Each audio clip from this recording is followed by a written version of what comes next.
Uh-oh, little righteous indignation popped up. I need your guys' opinion on this. Tell me if what I did was terribly wrong.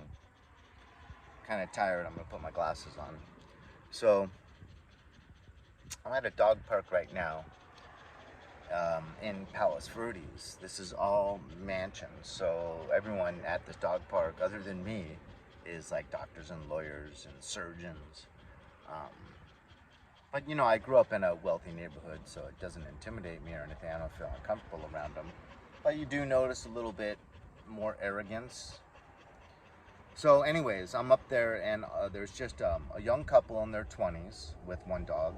There's an extremely wealthy lady that even shared that she lives in a mansion all by herself, and then she's got another mansion in Oregon, totally unattended, that she needs like a bullet in the head. That was what she said. I was like, darn it, I wish I had met you last month, before I put down money on an apartment in Flagstaff. Maybe I could have hit you up for a room. But anyways, and then there was, after I had been there for a little while, then this guy came in with his like 3-year-old daughter and 5-year-old son. So after they'd only been there like a minute, the son walks up to the dad with one of those structures that they make out of rocks. So he had a big rock, a medium-sized rock, and a smaller rock, and it made a little tower. And he's really proud of it. And he came up and he was like, "Dad, look what I made." And the dad's just like, "What is it?" And the kid's like, "It's I don't know what to call it. Isn't it cool though?" And the dad just kind of like puts his hand on it and takes it away from him. It's just like, "Yeah." And so I felt bad for the kid, and I'm like, that's a really trendy thing they're doing these days. They're making those, little towers out of rocks. And the dad just kind of looks at me and then turned back around. And I'm like, up in Malibu, they have a whole bunch of them. And he kept his back turned towards me. So I'm like, "Sir." And he turns around, like, "Up in Malibu, have you been by Broom Thornhill Bush? Or Broom Thornhill? Broom Thornhill. It's a bitchin' sand hill up above, right above the Ventura County line. And on the ocean side, right between Pacific Coast Highway and the water, they have just hundreds of these towers set up because the rocks are all naturally right there." So I mentioned, down in this part of Ventura, just over the county line, they have the little, and he's just like, he doesn't even respond. So I'm like, "It's really cool." He's like, "Cool." And like, everyone's kind of listening, and it totally made me feel like, a weirdo or an idiot.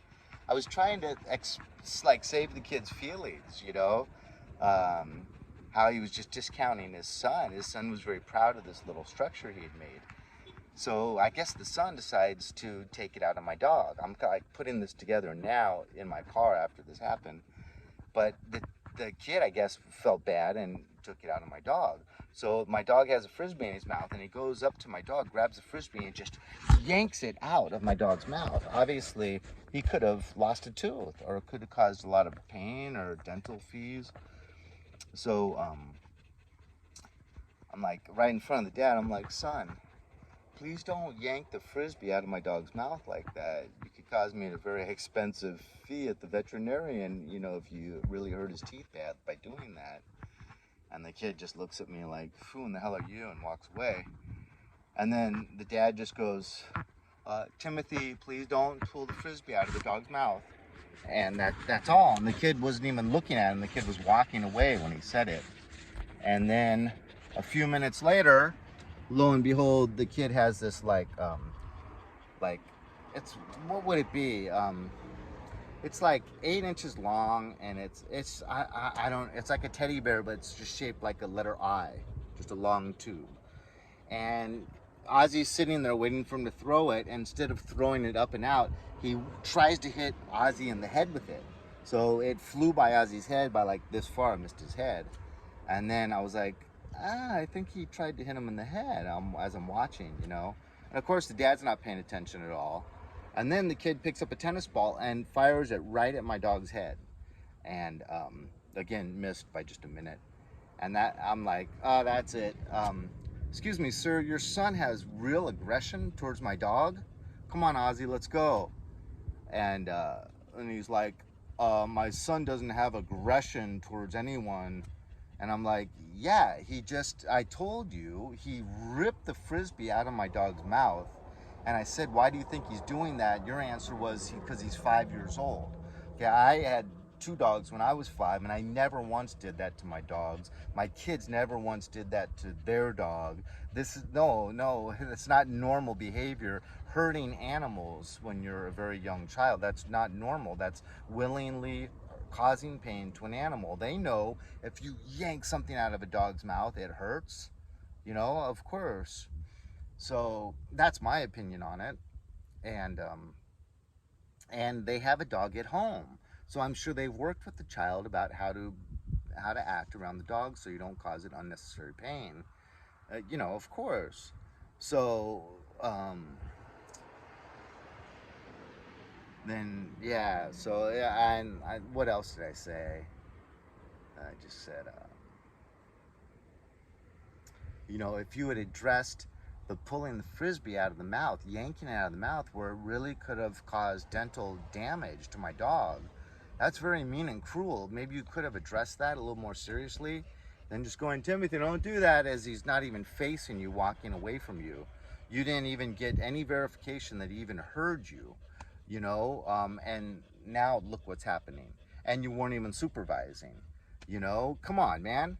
Be an adult, be a dad, be something other than just this asshole. I didn't say any of that. I didn't say be an adult, be a dad. So I totally kept my cool. I raised my voice, but I did tell him, well, look, if you would have addressed the first issue that I brought to your attention, which is very serious in my mind, and I happen to be a child psychologist, these other 2 things wouldn't have happened. But you poo-pooed that first thing, and then you have these other 2 things happen that you didn't even notice because you're not even paying attention. And then I left. So I basically said my 2 cents worth. But let me know if you think that's wrong. Is that sinful? I really was perturbed, and I really don't think it was sinful. I've thought about it for about 15 minutes. I think it was just righteous indignation. That's so infuriating to have. That's physical abuse against some innocent, vulnerable, living entity that's under your care. I don't know anything else to do but to get upset. I didn't show my anger with the Frisbee, but he didn't appropriately deal with it. And so I showed a little bit of my anger when the problem didn't go away, and I have to get up and leave the park in order to protect my dog. That shouldn't have gone down like that. So me showing a little bit of righteous indignation, I think, is okay. Let me know what you think. Talk to you guys later.